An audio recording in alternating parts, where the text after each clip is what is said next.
दोस्तों, आरसीबी ने हरा दिया है राजस्थान रॉयल्स को और दर्ज कर ली है अपनी पहली होम विन इस सीज़न की।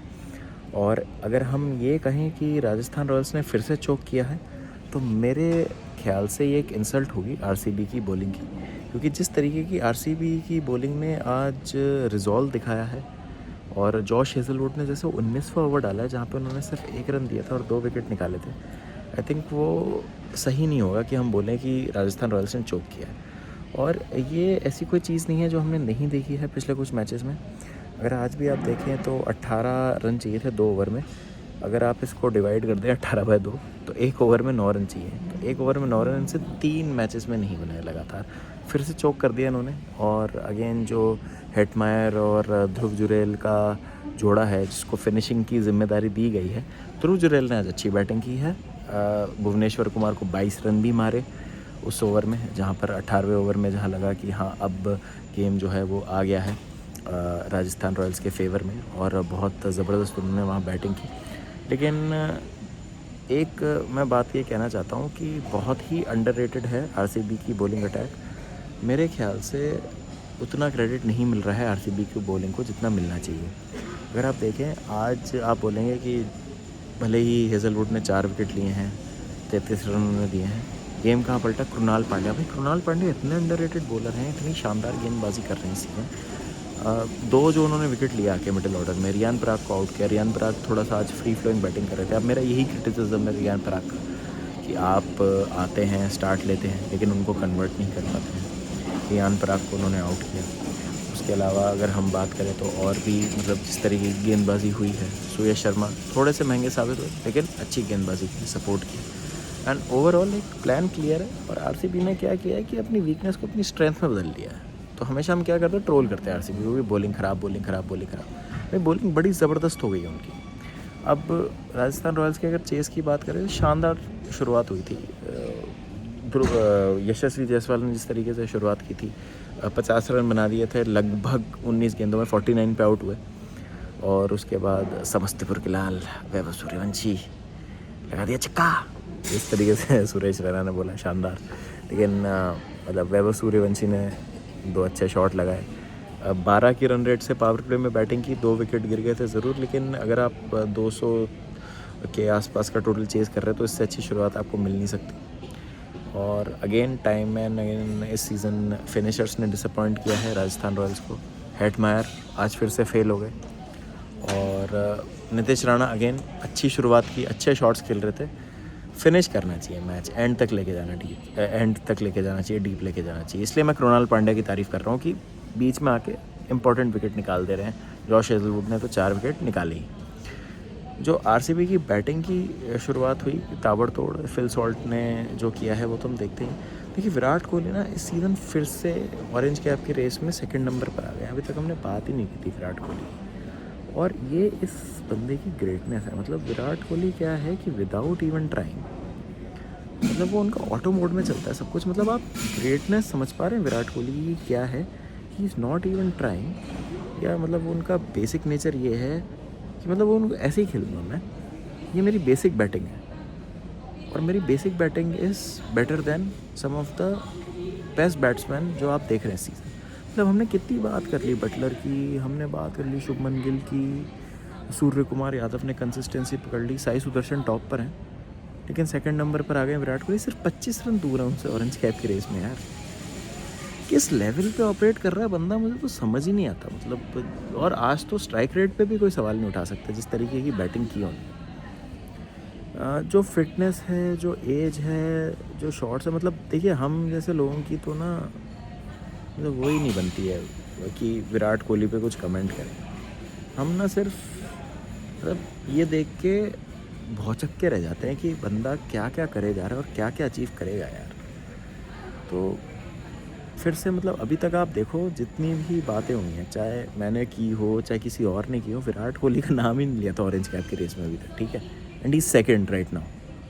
तो एक ग्रेटनेस है बंदे की। मतलब और क्या बोलूँ मैं विराट कोहली की तारीफ़ में जो आज तक बोला नहीं गया है। तो इट इज़ एब्सोल्युटली अनबिलीवेबल जो कर रहे हैं कोहली। जितेश शर्मा, टिम डेविड ने अच्छी फिनिशिंग दी पारी को। फिल सॉल्ट ने अच्छा स्टार्ट दिया। देवदत्त पडिक्कल की तारीफ़ करना चाहूँगा। डीडीपी जिस तरीके से खेल रहे हैं, आज 50 रन बनाए, काफ़ी कॉन्फिडेंट लग रहे हैं और उनको बहुत अच्छी तरीके से यूज़ कर रही है आरसीबी। तो देखिए दोस्तों, क्या होता है ना, जो T20 का गेम है ना, it is all about form and it is all about feel good factor. तो फॉर्म जिस टीम ने पकड़ ली ना, वो ले जाएगी, सीधी सी बात है। अब SRH की सब बात कर रहे थे, फॉर एग्जांपल मैं बता रहा हूँ, आई अपोलोजाइज़ कि मैं एक अनरिलेटेड टीम को लेके आ रहा हूँ in the context of the match, क्योंकि आरसीबी और राजस्थान रॉयल्स का मैच और मैं SRH को लेके आ रहा हूँ। बट आप एक बात समझने की कोशिश कीजिए, SRH की बैटिंग लाइनअप की हम बात करते हैं कि बेस्ट बैटिंग लाइनअप और ताबड़तोड़ और 300 बना देंगे, ये कर देंगे, वो कर देंगे। भाई एक बात होती है कंसिस्टेंसी की, एक होता है बोलना और एक होता है करना। मतलब जिस तरीके से आप गुजरात टाइटंस को देखते हैं, प्लान एग्जीक्यूट करना है। और आप और भी बाकी देखें, आप मुंबई इंडियंस को देखें। देखिए मुंबई इंडियंस तो एक प्रूवन फ्रेंचाइजी, मतलब the most successful franchise alongside CSK, जिन्होंने 5 टाइटल जीता है। तो वो तो मुझे लग रहा है कि आ जाएंगे इस बार। तो उनके भी आप देखें तो फॉर्म में आ गए हैं बल्लेबाज सारे, रोहित शर्मा, सूर्य कुमार यादव कर रहे हैं वो अच्छा काम। लेकिन आरसीबी की ना, मतलब there is this narrative against RCB कि एवरीवन वेट्स फॉर आरसीबी, कि मतलब कुछ गलत करें तो इनके बारे में बातचीत की जाए। नहीं, इस बार आप आरसीबी के बारे में कुछ नहीं बोल सकते हैं। और वो फॉर्म की जो पीक करने की बात होती है ना, जैसे अब रोहित शर्मा अच्छी फॉर्म में आ गए हैं मुंबई इंडियंस के लिए, सडनली मुंबई इंडियंस लोग अनस्टॉपेबल। सेम आरसीबी का है भाई, कोई वीक लिंक ही नहीं लग रहा है। सो यश अगर पिट गए तो पिट गए, कृणाल तो विकेट ले ही रहे हैं, Josh Hazlewood, Bhuvneshwar Kumar unplayable लग रहे हैं, जिसके कारण यश दयाल को कॉन्फिडेंस मिल रहा है कि वो आके फिर उस तरीके का ओवर डाल पाए। अब देखिए शुभम दुबे को भेज रही है राजस्थान रॉयल्स, लास्ट में आज छक्का भी मारा उन्होंने, लेकिन फिनिश कहाँ कर पा रहे मैच। यश दयाल ने उनको आउट कर दिया।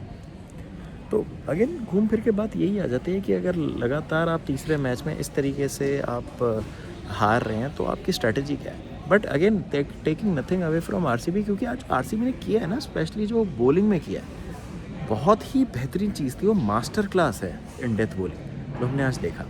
भुवनेश्वर कुमार को 22 रन पड़ते हैं, हेजलवुड कहते हैं ठीक है कोई बात नहीं, पड़ गए 22 रन पड़ गए, मैं हूँ, 1 रन दूंगा 2 विकेट लूँगा। ध्रुव जुरैल का जो वो कैच आउट हुआ और वो जो DRS का रेफरल हुआ, थोड़ा सा उस टाइम कंट्रोवर्शियल लग रहा था, लेकिन फिर देखा तो हाँ, मतलब उनके बैट ज़मीन पे लगने से पहले उनने एज लगा दिया था। तो वहाँ पे अच्छी एक डिसीजन की आपने, DRS ले लिया। और रजत पाटीदार की शुरुआत बहुत अच्छी हुई थी IPL की, लेकिन आप ध्यान दें दोस्तों अगर, तो अभी पिछले कुछ मैचेस से रजत पाटीदार रन नहीं बना। इन्होंने एक बहुत अच्छी चीज़ ये की आरसीबी ने कि लियम लिविंगस्टोन को हटा दिया है और रोमारियो शेफर्ड लेके आ गए हैं। रोमारियो शेफर्ड गेंदबाजी भी करते हैं, फिनिशिंग भी दे सकते हैं आपको अच्छी, मतलब ताबड़तोड़ बैटिंग करते हैं, वेस्ट इंडियन है प्रॉपर, जो फ्लेयर हमको उनसे देखने को मिलता है। तो अगर ये 2-3 चीज़ें भी इनकी टाइट हो जाएं तो भाई क्या ही हो जाएगा। और कैसा सीज़न है यार ये IPL का। आई थिंक दोस्तों ये वो सीज़न होगा IPL का जहाँ पे हमको हाईएस्ट कट ऑफ देखने को मिलेगा in terms of the play of places. हमेशा 14 पॉइंट्स हम मानते हैं, 14 पॉइंट हम मानते हैं कि इज़ द सेफ मार्क, कि यहाँ पे आप 14 पॉइंट ले और आप more often than not qualify हो जाएंगे depending on the net run rate. I think ये 14 से ऊपर जाने वाला है सीज़न, आई थिंक 16 होने वाला है, क्योंकि 3 टीमें तो आपकी नेल्ड ऑन लग रही है भाई साहब। Gujarat Titans, Delhi Capitals, royal Challengers Bengaluru, और मेरे ख्याल से चौथी टीम होगी मुंबई इंडियंस। जिस तरीके से मुंबई इंडियंस खेल रही है, unfortunately I think Punjab Kings जितनी भी वो स्ट्रॉन्ग टीम लग रही थी, अब लग रहा है हिट एंड मिस है थोड़ी सी। तो पंजाब किंग्स और मुंबई इंडियंस में होगा, LSG विल गो डाउन। बाकी तीन टीमों का तो मैटर क्लोज्ड है, राजस्थान रॉयल्स, SRH और CSK। KKR आउटसाइड चांस है कि भाई एकदम जनरेशनल कमबैक ही करते हैं। अब लोग कहते हैं कि भाई आप मैथमेटिकली देखें, यहाँ से आरसीबी ने ऑलरेडी कमबैक कर चुका है। मैं कहता हूँ आप कॉन्टेक्स्ट देखें, आरसीबी जैसे लास्ट सीजन कमबैक कर रही थी, क्लोज मैच हार रही थी, लोग क्लोज मैच नहीं हार रहे, कन्विंसिंगली हार रहे हैं। तो मसले आप देखें और उसके हिसाब से आप असेस करने की कोशिश करें। तो मुझे तो लग रहा है कि यार काफ़ी क्लियर है हमारे सामने जो प्ले ऑफ पोजिशंस है ना, DC, GT, RCB, ये 3 मुझे नेल्ड लग रहे हैं। चौथी जो रेस होगी ना, that would be between Punjab Kings and Mumbai Indians. और मुझे लग रहा है मुंबई इंडियंस का पड़ा भारी है, because of the pedigree, because of the experience, और जो मैच विनर्स हैं उनकी टीम, तो खतरनाक होने वाला है। और एक स्टैट आपको मैं बताऊं, मुंबई इंडियंस जो अपने पिछले 5 टाइटल जीती ना, तो 7 बार वो प्लेऑफ में पहुंचे थे, उसमें से 5 बार वो टाइटल जीते। 2 बार ऐसा हुआ है सिर्फ जहाँ पे वो टाइटल नहीं जीते। आई थिंक एक बार 2014 में ऐसा हुआ था, 2014 में, जहाँ वो प्लेऑफ में पहुँचे और टाइटल नहीं जीते, और 2023 में जहाँ प्लेऑफ में पहुँचे और टाइटल नहीं जीते। उसके अलावा 2013 से लेके आज तक जब जब मुंबई इंडियंस प्लेऑफ में पहुंची है, वो टाइटल जीती है, तो भाई ऑड्स उनके फेवर में रियल मैड्रिड है वो आईपीएल के एक तरीके से। तो देखते हैं क्या होता है। तो आपकी जो भी राय हो, please do let me know in the comment section. अभी मैं एयरपोर्ट पे हूँ मुंबई के, और बस फ्लाइट बोर्ड करने वाला हूँ थोड़ी देर में, जहाँ पे फिर हम जयपुर की तरफ कूच कर देंगे। तो आज वॉच लॉन्ग तो नहीं हो पाया, लेकिन उस लिहाज से हमने एक रिव्यू करने की कोशिश की है। पीछे लोग आ गए हैं दोस्त, तो ट्राई कर रहा हूँ कैप्चर नहीं करूँ, लेकिन ठीक है, मतलब जो भी है। तो आप बताइएगा अपने जो भी थॉट्स है कमेंट सेक्शन में। Do you think it's over for RR या कोई चांस है? तो जैसे भी बताइएगा, एंड मिलता हूँ आपसे। ध्यान रखिए जो तो, टेक केयर एंड पीस।